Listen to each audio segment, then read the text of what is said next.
Fala galera, beleza? Hoje eu vim aqui para poder tentar ajudar vocês num tema que eu acho bem legal de discutir e que não é difícil, né? Então hoje eu queria vir falar aqui sobre bloqueios atrioventriculares, né? Os bloqueios atrioventriculares, eles são muito relacionados com as bradiarritmias, né? Porque geralmente o paciente com bloqueio atrioventricular, ele vai manifestar uma bradicardia fora de ritmo, então por isso a gente chama de bradiarritmia. Para a gente entender um pouco de bradiarritmia, a gente precisa primeiro entender como que funciona a condução elétrica do coração, né? Então a gente primeiro precisa entender que o estímulo ele é gerado numa estrutura que é chamada de nó sinusal, né? O nó sinusal ele se localiza no átrio direito, perto da veia da cava, né? E átrio esquerdo, né? Então aqui tem as câmaras ventriculares, beleza. Então o impulso gerado no nó sinusal, ele percorre as junções internodais e passa o impulso para as partes atriais, né? Esse impulso, então, ele segue para uma estrutura que a gente chama de nó atrioventricular. Para depois ele entrar nas partes ventriculares, então aqui eu tenho feixe de His, né? E aqui os ramos direito e esquerdo, né? Que vão, nas suas partes finais, virar as fibras de Purkinje.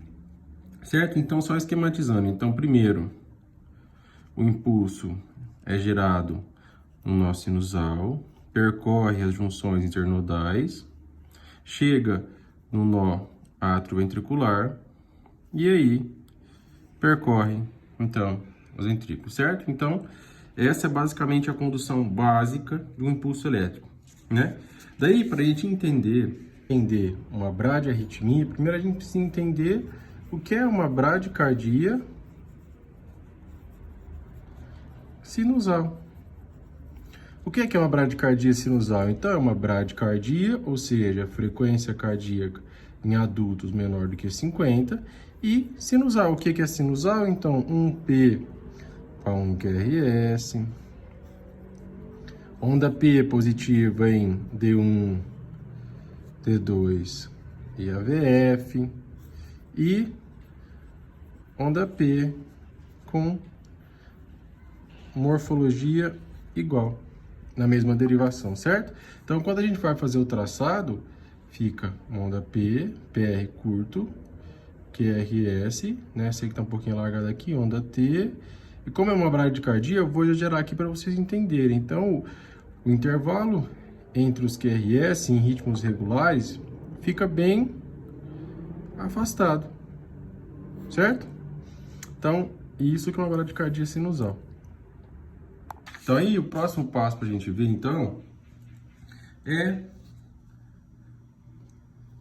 o bloqueio atrioventricular de primeiro grau. O que é o bloqueio atrioventricular de primeiro grau então? Lembrar do impulso, né? Ele é gerado normal no nó sinusal, percorre os feixes internodais, ele chega no nó atrioventricular para depois seguir para os ventrículos. Esse impulso, quando ele vai passar no nó atrioventricular, em vez dele passar, vamos supor, numa velocidade 1, esse impulso ele vai passar numa velocidade 2. Então, o que ele percorria uma velocidade, ele vai ser bem mais lento, certo?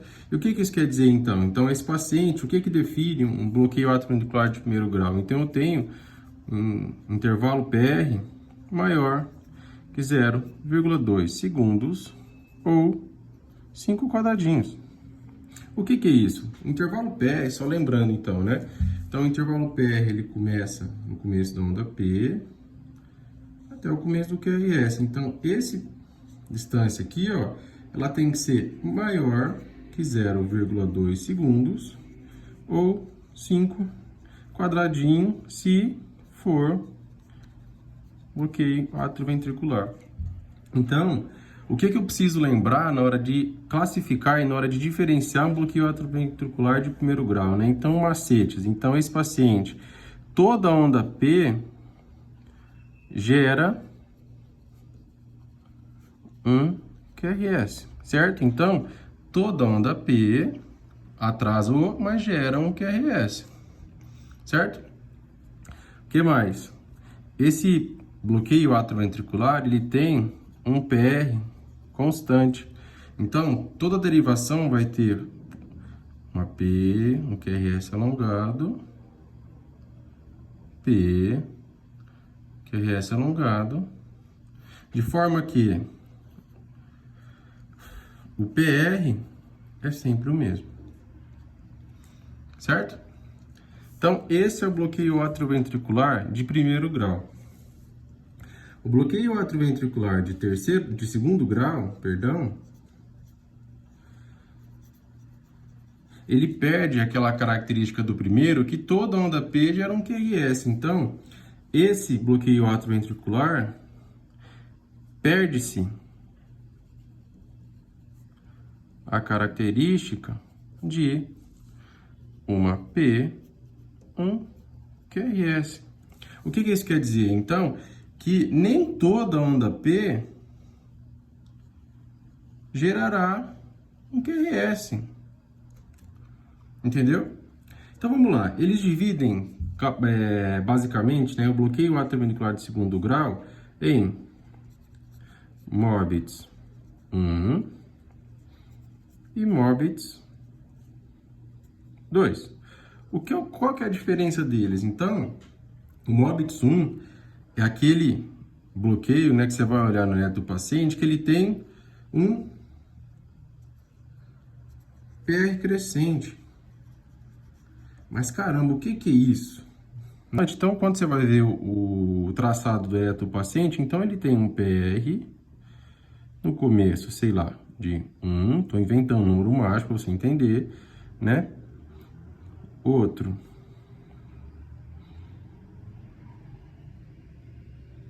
de 1,5,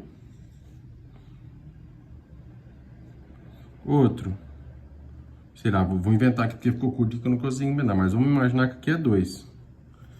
E vou continuar aqui, né? Então, até que chegou um momento que ele não conduz. Ou seja, ele foi aumentando, aumentando, aumentando e bloqueou. Então, isso aqui foi realmente um bloqueio do impulso atrioventricular, que passa pelo átrio e pelo ventrículo. Certo? Então, característica do BAV de segundo grau. PR crescente, perde-se a característica de um P para um QRS. O Morbitz 2, né? Então, o que é o Morbitz 2? Esse tipo de bloqueio atrioventricular de segundo grau, ele não tem o PR crescente, ele tem o PR constante. Isso é muito importante. Ele tem um PR constante, mas o que isso quer dizer? Vamos entender, então.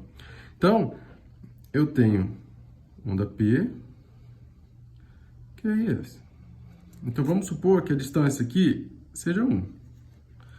Continuando, excluindo a onda T, P, QRS, 1 de novo, né? Onda P, QRS, 1 também de distância, até que uma onda P, ela não gera o QRS. Então, aqui houve o bloqueio. O que isso implica dizer? Então, se a gente lembrar da condução, né? Então, aqui tem o nó sinusal, feixes internodais, nó atrioventricular e segue para o ventrículo, certo? O que significa dizer? Que o impulso 1 passou, ó, 1 passou, o segundo passou, que foi para os ventrículos, né? O terceiro passou, só que esse aqui, ele não conseguiu passar porque ele foi bloqueado. Certo? Perfeito, então. Então, vamos tirar o que a gente tem de característica do Morbitz 2. Então, ele continua, ele perde a característica de um P para QRS, ou seja, ele não tem um P para cada QRS.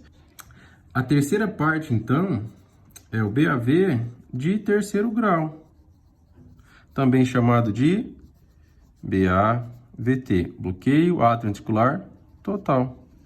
O que isso significa dizer? Então, continuo tendo nó sinusal, feixes internodais, nó atrioventricular e parte ventricular.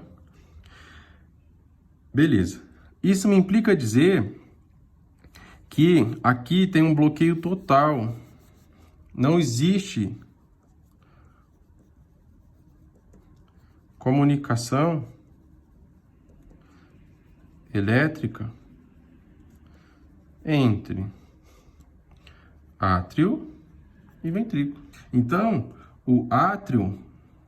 os átrios despolarizam em uma frequência e os ventrículos despolarizam em outra frequência. Então, se eu separar, primeiro eu vou começar observando a onda P, apenas. Então, se eu colocar só a onda P no traçado, né, ela dança basicamente numa música. Então, pense a música que você quiser. Eu vou pensar numa música A.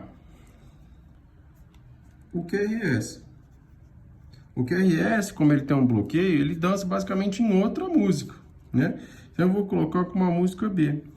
Lembrar que a frequência do nó sinusal é muito maior do que a gerada pelos ventrículos. Então, esse RR, ele vai ficar muito mais alargado, né? E quando eu junto as duas, isso forma um ritmo totalmente assincrônico. Então, eu tenho aqui, ó, uma onda P, né? Um QRS. Continuando, uma onda P aqui, né? Aqui um QRS.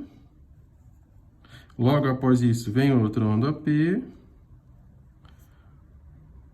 E aqui juntou os dois, de forma que aí o meu QRS fica até um pouco meio alargado. Então, ele alarga, né? Então, ele dá uma alargadinha. Então, o que significa dizer? Que quando eu olho só os átrios, eles têm uma frequência. Então, vamos supor que a frequência atrial aqui seja na casa dos 60. E a frequência ventricular, vamos supor que ela está na casa dos, porque o átrio é mais rápido, né? Então, na casa dos 40.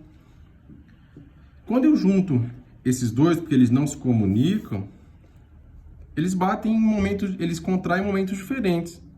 Então, é isso que você vai ver no eletro de um paciente com BAV total. Então, você vai ver, vamos lá.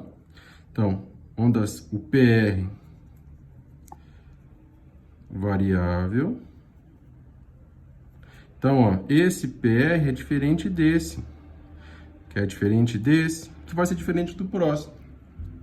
Então, vamos lá. Então, eu consigo ver que um BAV de terceiro grau, ele tem, então, o PR variável. O que mais que eu consigo ver? Né? Por ele ter essa diferença, então, os átrios despolarizam num momento e os ventrículos em outro. Mas de forma que o PP é constante. Então, esse paciente tem um intervalo PP constante. E da mesma forma que a onda P é constante, o QRS também é. Então, ele tem um RR regular. Beleza? Então, assim fica fácil de entender.